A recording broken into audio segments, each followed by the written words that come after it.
Hi everyone, this is Adam Meister of VoteMD.info. I'm going to talk about tonight's debate that was on Channel 11, the mayoral debate.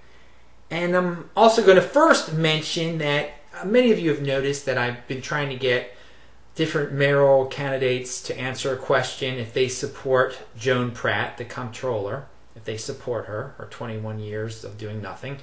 And only one of them had the guts to get back to me. And that was Calvin Young over Twitter, and he does not support Joan Pratt. And I give this guy all the credit in the world because he's not scared. I mean, he's not worried about losing votes. He's just, you know, I'm very disappointed in the other candidates for not answering me. They're just worried they're going to lose votes, and it's just, what's the politically correct thing to do? I can't speak out against this horrible, horrible comptroller. No, why would I? You know, I'm talking about change, but no, I won't talk about the change of the comptroller's office.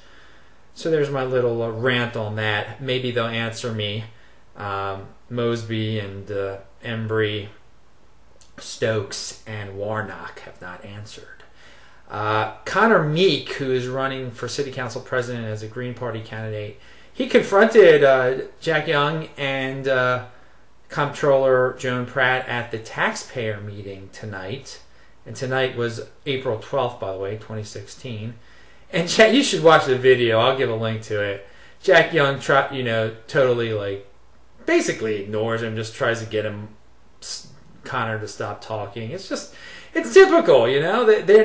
Jack Young and Joan Pratt, why should they debate? Well, you know, they're kings and queens of the world. Why should they debate? They're not going to lose their office.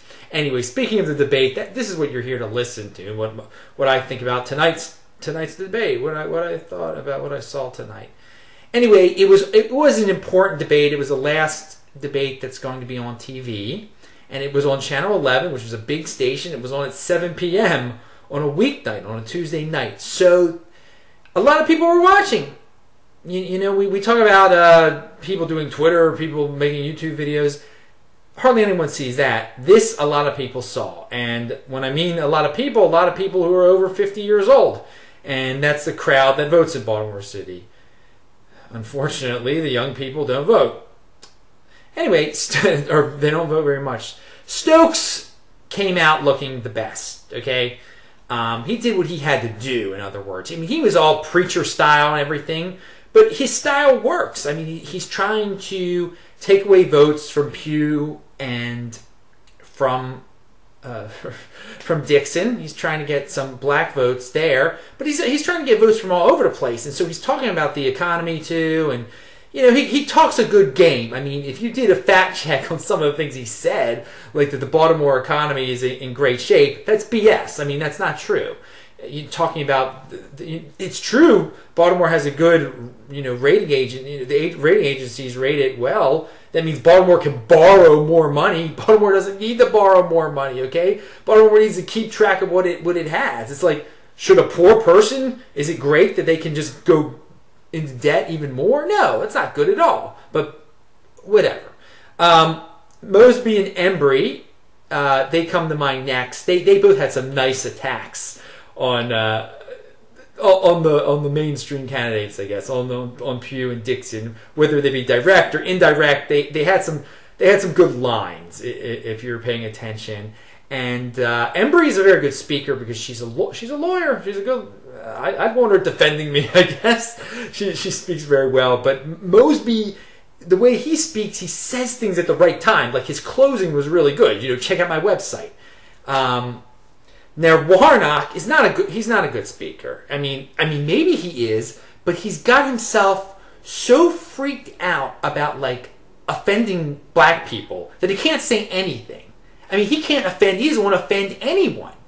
So he says nothing. He just says the same thing. You go to any of his videos, you go to his Facebook chat or whatever, he's saying the same thing over and over and over again. And it's just like he's like a Marco Rubio robot. And he made a lot of money, Warnock. So he's got to be smart. He has to be smart. He's just overthinking this so much that he's become this robot. He practices his lines so much that he's just a bunch of lines. It seems so fake. So my advice to him would be just answer my question about Joan Pratt. You have nothing to worry about. I don't think that many black people are voting for you. You don't have to worry about being so politically correct.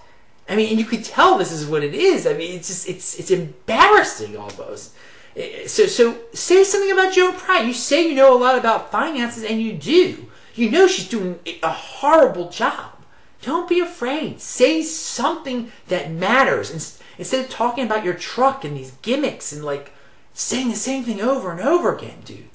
Anyway, Dixon is next. She's a terrible speaker also. But she's got this hardcore group of people who just support her nonstop. So she didn't lose any votes tonight because they're going to blindly support her. I mean, it's like 20% of the population of Baltimore who votes are just going to blindly support this woman. And she makes all the promises in the... How is she going to pay for this stuff that she's talking about anyway? I mean, it sounds great. Oh, the schools are going to be open all the time and grown-ups can hang out at the schools too. Who's going to pay? I mean, and why would you want the government to control every single aspect of your life? Hanging out at the school? I mean, what is this? But people like it. At least 20% of the people blindly believe in her, which is just a disgrace. And you know what? I'm going to come out and say it right now. I mean, I haven't said this before. Don't vote for her. I am one of those anyone but Dixon people, okay? I just don't vote for Dixon. This is like, I mean, look at her history. Anyway, go Pew. It's time to talk about Pew. She didn't hurt herself. That's all she had to do tonight was just, stay front and center. Don't do anything too crazy. She didn't sound great, but she didn't make any weird mistakes or anything like that. The question is, are the polls correct? Is there going to be a third candidate that will jump ahead? That's a long shot, but who knows? We don't know what's going to happen. Another big question is one of these candidates going to take away enough votes from Pew to propel Dixon, to basically bring Pew down below the Dixon threshold of blind voters, which might be 25%, 20%, whatever. So what could end up happening is one of these other candidates is very appealing, but not appealing enough to win, but appealing enough to take a bunch of votes away from Pew and leave us with Dixon as our mayor again. Which, I mean, again, her boyfriend she gives contracts to and celebrates with mint coats. I mean, once she gives him the contract and everything, I mean, this wasn't covered at the trial. They were just going for the gift card thing. People forget about how corrupt the system was under her to award things to her boyfriend who would give her presents. I mean, it's a disgrace. So I'm Adam Meister. That's my summary of what's up in the election. Who knows what is going to happen? But again, the Stokes and Mosby and Embry did not hurt themselves tonight. Warnock, dude, change your way, and I'll talk to you later. Bye.